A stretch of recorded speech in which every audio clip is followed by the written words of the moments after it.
Randall Hughes with God Glorified, and we're commenting on today's Bible reading for August the 8th, in which we read from Jeremiah chapters 3, 4, and 5.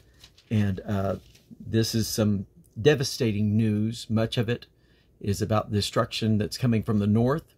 That's going to come upon Judah because they saw the wickedness of Israel, their sister, and yet they did more vilely than Israel, her sister, and the backsliding of them.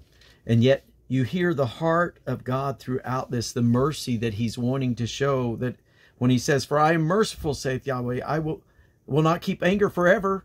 And he's asking them, begging them to turn to him, and yet they continue to backslide and not follow after him. In verse 16 and 17, I believe this is speaking of the future days of the millennial reign, when he says that there'll be no more the Ark of the Covenant. They'll not be worrying about that because the presence of Yahweh he will be ruling. They shall call Jerusalem the throne of Yahweh, and all the nations shall be gathered unto it, to the name of Yahweh, to Jerusalem. Neither shall they walk any more after the imagination of their vain hearts. And so I believe that is at least those two verses. There's other times when it says in those days or whatever, that it may be speaking of the judgment days, the wrath of God that's coming. Some of it was coming on them in these days here, and others may have been future tense. We also read in chapter 3, verse 19, where once again Yahweh speaks as though he is Father. And so once again, I probably have said this, I hope it's not too much, but I want everybody to know and understand the truth, that God is not a Trinity.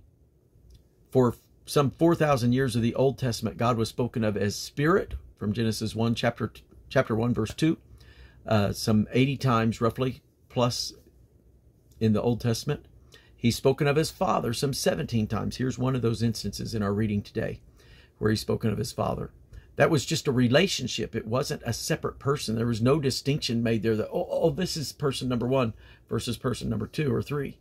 And so that was absolutely no way that was a part of Jewish thought or understanding relating to who God was, who their God was. And so God is not a Trinity. And I've got some wonderful videos for you to check out that help you understand that.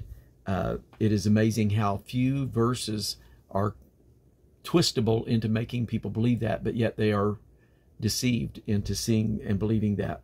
And so at any rate,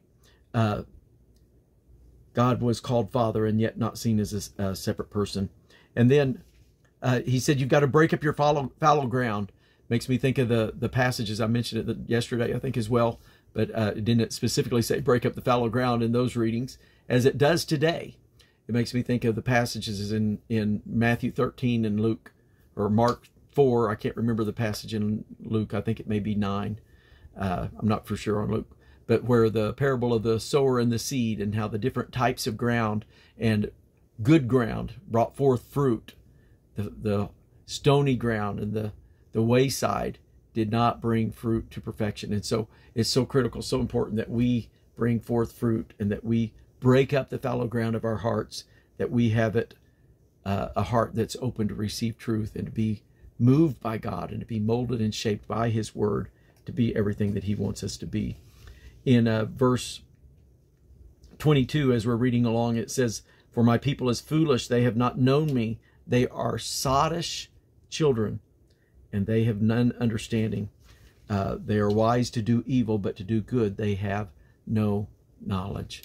God, help us to be wise to knowledge, and to do good, and to be ignorant and no knowledge to do evil. Help our hearts to be right with you. I didn't know myself, is specifically sottish can mean senseless children, or silly. They're not processing well. And so then Jeremiah chapter 5, he says, "Run ye to and fro through the streets of Jerusalem, and see now, and know, and seek in the broad places thereof, if ye can find a man, if there be any that executeth judgment, that seeketh the truth, and I will pardon it." Amazing. In Noah's day, 8 souls, righteous souls, were not enough to save the world from the flood.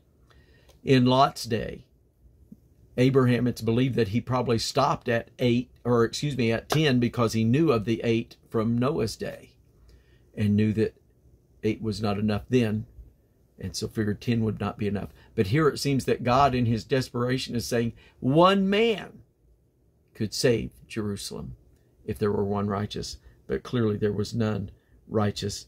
And then when we get further into this 5th chapter, we read near the end, to declare this to the house of Jacob and publish it in Judah, saying, hear now this, O foolish people, and without understanding, which have eyes and see not, which have ears and hear not. This is echoing some of the things that Isaiah said in chapter 6, verses 9 and 10, and John 12. Jesus quotes these words about the Jews, that they did not have a heart to understand. And so God, give us understanding hearts. Help us to break up the fallow ground. Help us to walk humbly with you, and help our lives to bring forth a harvest of fruit to perfection for your kingdom and to the glory of God.